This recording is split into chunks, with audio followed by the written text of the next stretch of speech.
배운 내용을 이용해서 문제를 한번 풀어보겠습니다. 1번, 다음 등비수열의 수렴과 발산을 조사하라고 했습니다. 자, 지금 1번 같은 경우는 공비가 0.7이고요. 이 공비의 범위가 -1과 1 사이에 있죠. 이므로 수렴한다. 그 다음에 극한값은 어때요? 0이다 라고 할 수 있습니다. 2번, -3분의 4는 어떻습니까? 공비가 어때요? 공비가 -3분의 4이고 이때 이 공비의 범위가 어떻습니까?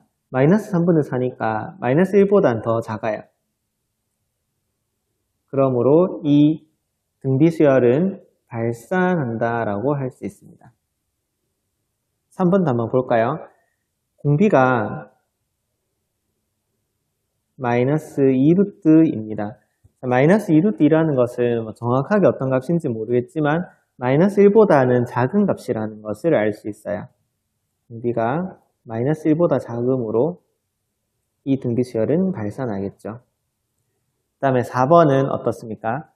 4번은 자, 우리가 이런 거 이제 조심해야 되는데 공비라는 것은 n제곱 안에 있는 괄호 안의 값을 공비라 그래요. 그러니까 만약에 뭐 x의 2n제곱 이렇게 돼 있을 때는 공비가 x의 제곱이 공비겠죠. 지금 같은 경우는 3분의 5가 공비가 아니라 9분의 5가 공비다라고 해야 됩니다. 그러니까 지금은 공비가 9분의 5이고 공비의 범위가 어때요? -1하고 1 사이에 있습니다. 이므로 이 등비수열은 수렴하고요.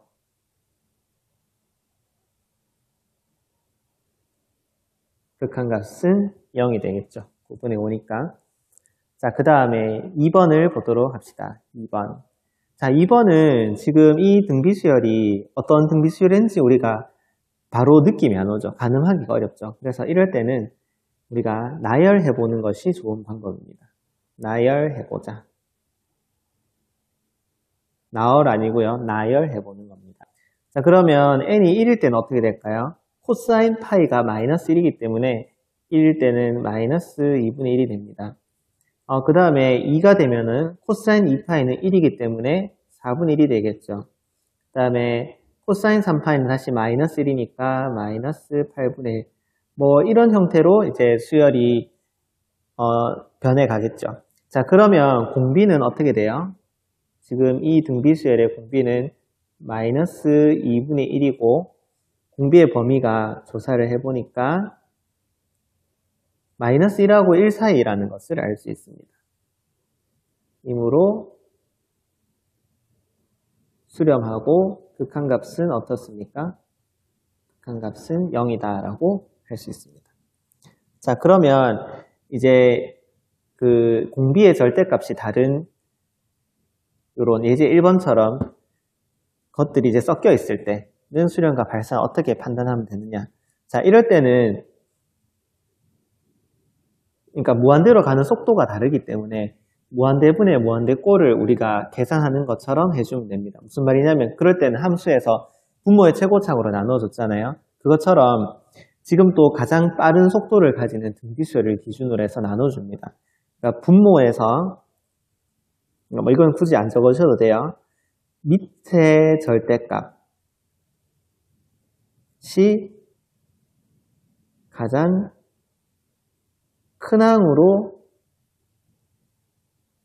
나눠줍니다. 그러니까 지금은 분모와 분자를 5의 n제곱, 3의 n제곱을 비교했을 때 5의 n제곱이 훨씬 더 절대값이 크죠.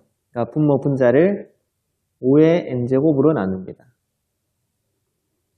그러면 이 등비수열의 형태가 어떻게 바뀌냐면 1-3의 n 플러스 1제곱에서 3은 이제 이렇게 빼내고 5분의 3의 n제곱 이런 식으로 우리가 표현을 할 수 있겠죠.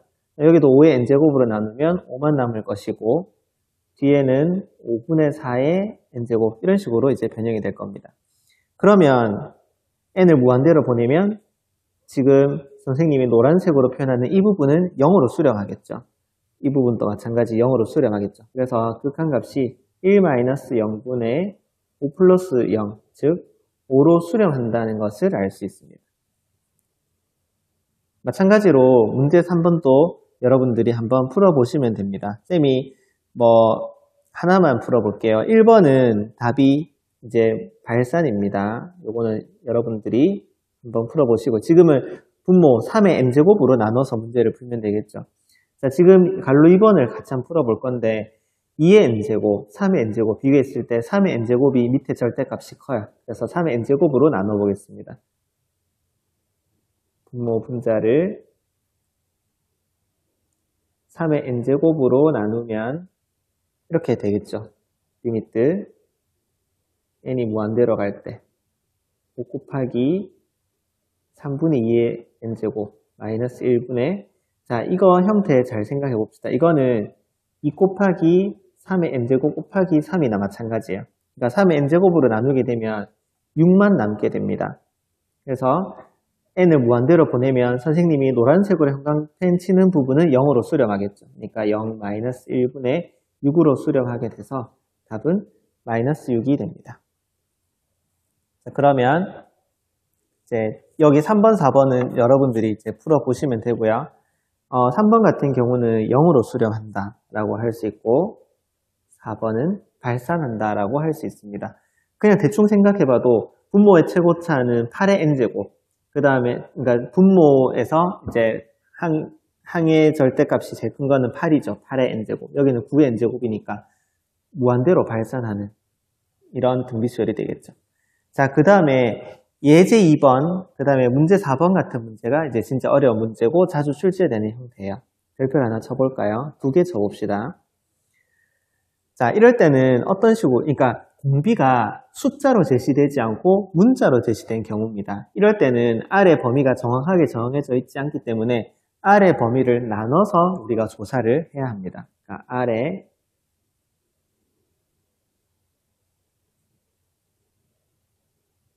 범위를 나눠서 조사를 하면 됩니다. 그러니까 범위는 어떻게 나누면 될까요? 범위는 지금은 0보다 크다고 했으니까 0하고 1이 기준이 될 거고 0하고 1 사이일 때, 1보다 클 때, 1일 때, 이렇게 세 가지 범위에 대해서 우리가 조사를 하면 되겠죠. 먼저 R이 1보다 클 때를 생각해 봅시다. 자, R이 1보다 클 때는 이 R의 n제곱이 무한대로 갈 거예요. 그래서 우리가 R의 n제곱으로 나눠서 이제 계산을 하게 되는데,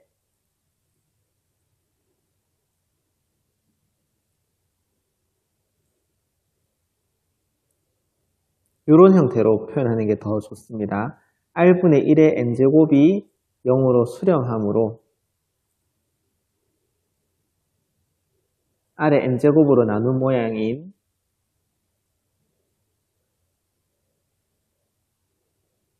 이런 형태의 극한값이, 그러니까 선생님이 지금 노란색으로 씻는 부분은 다 0으로 수렴할 거니까 마이너스 1로 수렴하는 형태가 될 것이다 라고 할 수 있습니다. 그러니까 무한대분의 무한대꼴이 되니까 함수에서 분모의 최고차으로 나눈 것처럼 지금 계산을 해준 거예요.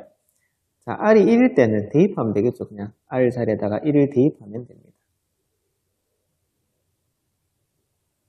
대입하면 1 더하기 1분의 1 마이너스 1이니까 0이라는 값을 가질 거고요. 이번에는 0하고 1 사이일 때는 R의 n제곱이 그냥 0으로 수렴하겠죠.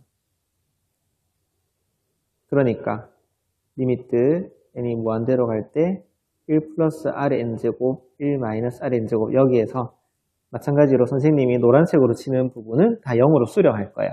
그러니까 전체적으로는 1에 수렴하는 형태가 되겠죠. 이렇게 R의 범위를 나눠서 조사를 하시면 됩니다. 자, 문제 4번도 사실은 여러분들이 스스로 하는 게 가장 좋은 방법인데, 지금 우리가 온라인이니까 같이 선생님과 같이 한번 문제를 풀어보도록 하겠습니다.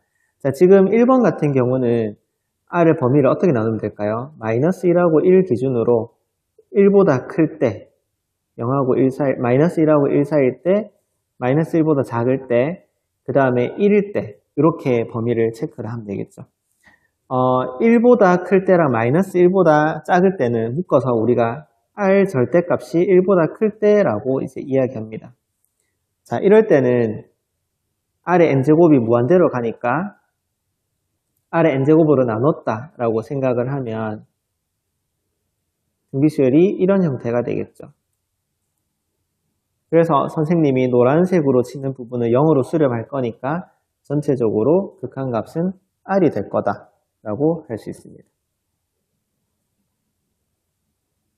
공비가 1일 때는 대입을 해보면요.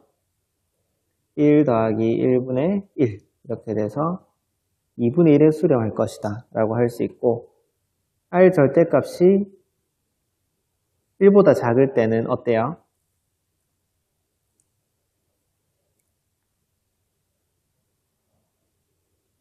선생님이 역시 노란색으로 치는 부분은 다 0으로 수렴할 거니까 1 더하기 0분의 0이 돼서 0에 수렴한다 라고 할 수 있습니다. 그래서 이렇게 이제 문제를 풀어봤고요. 2번도 그렇게 이제 생각을 하면 됩니다. 지금 R의 제곱, 그 다음에 R 이렇게 공비가 이제 두 개가 나오는데 R을 기준으로 우리가 범위를 나눠봅시다. R 절대값이 1보다 클 때는 R의 n제곱이 무한대로 가죠. 그러니까 분모에서 가장 이제 절대값이 큰 R의 제곱으로 이제 분모 분자를 나눠주면 됩니다. 그러면은 식이 이렇게 변형이 되겠죠.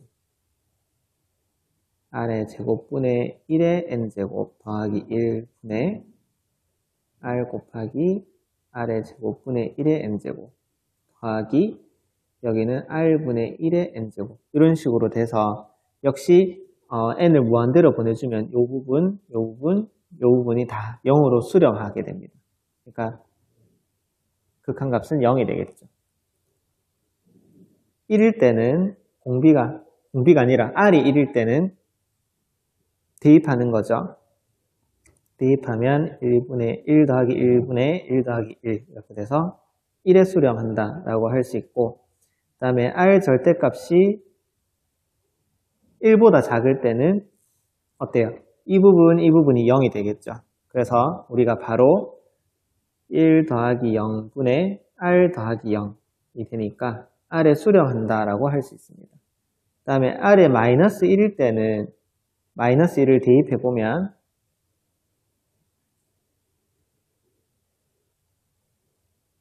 이렇게 돼서 이 마이너스 1의 n제곱이라는 부분이 있어요.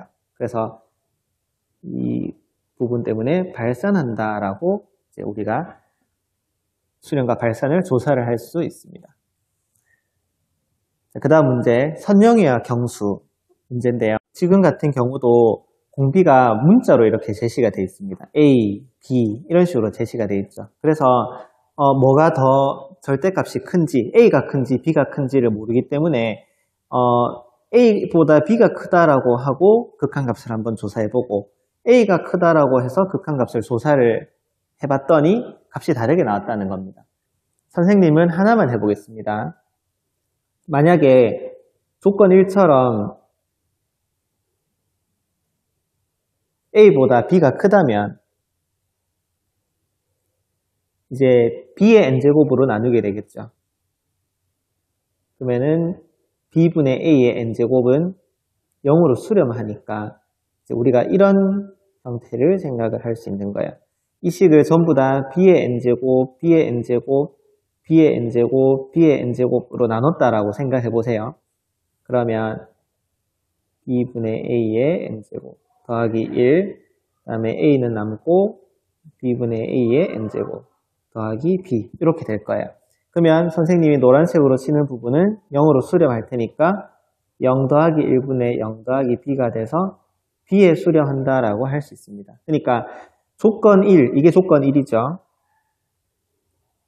조건 1에 대한 극한값은 B가 나왔다는 거예요. 지금 경수가 B를 얻었다 그랬죠. 그러니까 경수가 조건 1을 선택했구나라는 것을 알 수 있습니다.